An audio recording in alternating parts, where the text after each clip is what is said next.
Hello everyone, welcome to government job alert. उम्मीद है कि आप सभी अच्छे होंगे। बीएड वर्सेस बीटीसी में आज एक बहुत ही बड़ा डिसीजन लिया गया।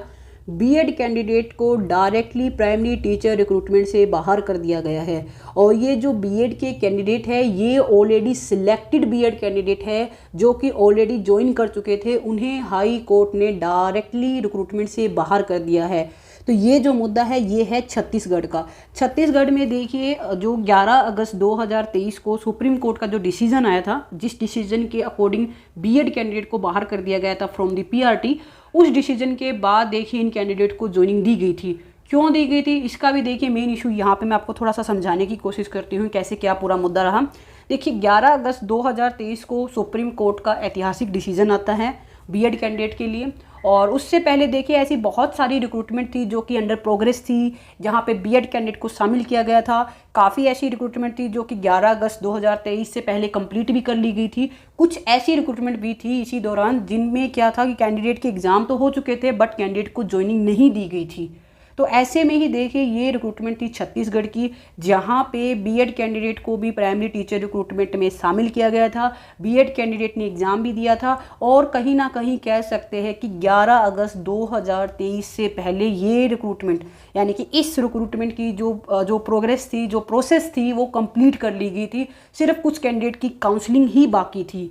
और जैसे ही 11 अगस्त 2023 को सुप्रीम कोर्ट का ऐतिहासिक डिसीजन आता है, उसी के साथ जो डीएलएड के कैंडिडेट थे वो पहुंच गए सुप्रीम कोर्ट कि इस तरह से बीएड कैंडिडेट की अब काउंसलिंग करने की कोई लॉजिक ही नहीं बनता, कोई औचित्य ही नहीं बनता कि अब बीएड कैंडिडेट को इस तरह से रिक्रूटमेंट में शामिल किया जाए, क्योंकि ऑलरेडी ये डिसाइड हो चुका है कि बीएड कैंडिडेट को पीआरटी में शामिल नहीं किया जाएगा। देखिए फिर भी सुप्रीम कोर्ट ने अपने डिसीजन में ये सुनाया कि एटलीस्ट इन कैंडिडेट को ज्वाइनिंग का जो काउंसलिंग का है जो मौका दिया जाए, कैंडिडेट की काउंसलिंग की जाए और उसके बाद डिसाइड किया जाएगा कि किस तरह से इस रूल को इम्प्लीमेंट करना है। जो पहले की रिक्रूटमेंट है उस पर क्या होगा। इस तरह से करते हुए सुप्रीम कोर्ट से इन कैंडिडेट को परमिशन मिली थी फॉर दी काउंसलिंग, और न सिर्फ इनकी काउंसलिंग हुई, इन कैंडिडेट को ज्वाइनिंग भी दी जा चुकी है। तो ये वो कैंडिडेट है जिनकी एडवर्टाइजमेंट आई थी 11 अगस्त 2023 से पहले और उन कैंडिडेट को ज्वाइनिंग दी जा चुकी है। अब देखिए मेन मुद्दा ये आता है कि जैसे ही ज्वाइनिंग हुई उसके बाद ऑब्वियस ही बात है कि ये मुद्दा तो उठेगा, क्योंकि जो डीएलएड कैंडिडेट हैं उन्हें लगा कि उनके साथ ये नाइंसाफ़ी है और वो कैंडिडेट पहुंच गए हाई कोर्ट कि इस तरह से कैंडिडेट को ज्वाइनिंग देना बिल्कुल गलत है। उसके बाद देखिए इस पर बहुत ज़्यादा तारीखें बढ़ी, बहुत सुनवाई हुई, काफ़ी कह सकते हैं कि दोनों तरफ के जो वकील थे उन्होंने अपना अपना पक्ष रखा और लास्ट में जो सुनवाई हुई थी उसमें क्या किया गया कि इस डिसीजन को रिजर्व रख लिया गया कि हमने इस डिसीजन को रिजर्व रखा है। और फाइनली आज यानी कि 2 अप्रैल को छत्तीसगढ़ हाई कोर्ट ने अपना डिसीजन जारी कर दिया है और जो डिसीजन जारी किया है वो बीएड कैंडिडेट के बिल्कुल भी फेवर में नहीं है। सीधे तौर पे छत्तीसगढ़ हाई कोर्ट ने बीएड कैंडिडेट को पीआरटी से बाहर कर दिया है और इसी के साथ जिन भी बीएड कैंडिडेट की ज्वाइनिंग हुई थी 11 अगस्त 2023 के बाद, जिन भी कैंडिडेट ने सुप्रीम कोर्ट के परमिशन के बाद भी जिन्होंने ज्वाइनिंग किया था, उन सबको पीआरटी से बाहर कर दिया गया है।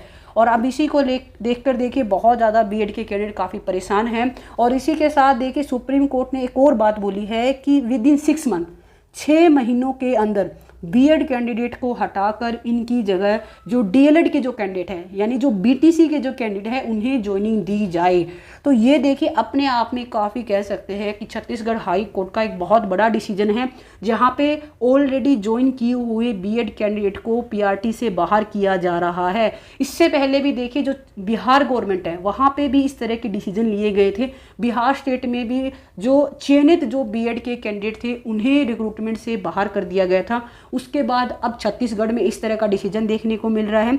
इसी के साथ देखिए मध्य प्रदेश में भी सेम इशू अराइज है कि मध्य प्रदेश में भी इसी तरह से बीएड कैंडिडेट को ज्वाइनिंग दी गई है और उसको लेकर काफ़ी टाइम से कोर्ट में केसेस भी चल रहे हैं। और 4 अप्रैल को देखिए जो सुप्रीम कोर्ट में भी इसी मैटर पे सुनवाई है कि क्या बीएड कैंडिडेट को शामिल किया जाए, क्या कोई ब्रिज कोर्स इस तरह से करवाया जाए। इस तरह के काफ़ी इशू चल रहे हैं और पहले ये सुनवाई देखिए सुप्रीम कोर्ट में 1 अप्रैल को होनी थी, बट बाद में किन्हीं कारणों से अब ये सुनवाई 4 अप्रैल को होगी और फाइनली 4 अप्रैल को सुप्रीम कोर्ट में इस पर सुनवाई होगी कि अब क्या किया जाना चाहिए।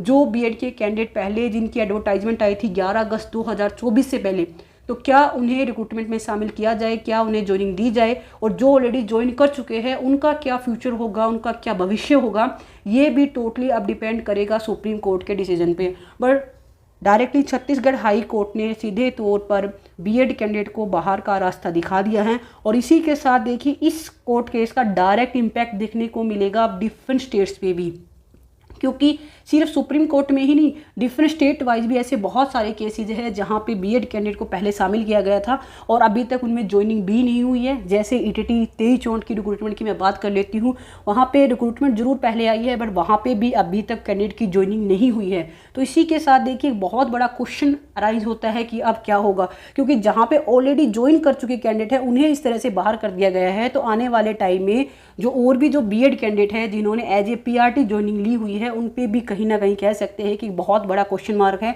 कि उनका फ्यूचर क्या होगा। बाकी देखिए इसके रिगार्डिंग जो भी आगे अपडेट आएगी वो अपडेट भी आपके साथ इसी चैनल पे जरूर शेयर की जाएगी।